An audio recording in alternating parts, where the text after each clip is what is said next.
ప్రీతి ప్రీతి ఏంటండి? ఏదో చికెన్ 65 చేసినట్టు స్మెల్ వస్తుంది కదా, ఎక్కడి నుంచి వస్తుంది?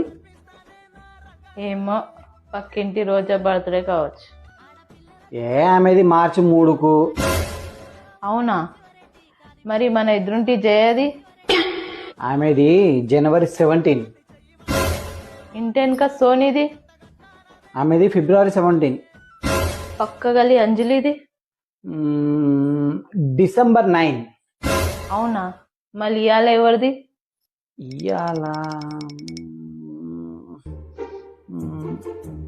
ఎవరిదే? మా నాన్న భార్య వాళ్ళ అల్లుడి పెళ్ళంది. వాళ్ళ నాన్న భార్య వాళ్ళ అల్లుడి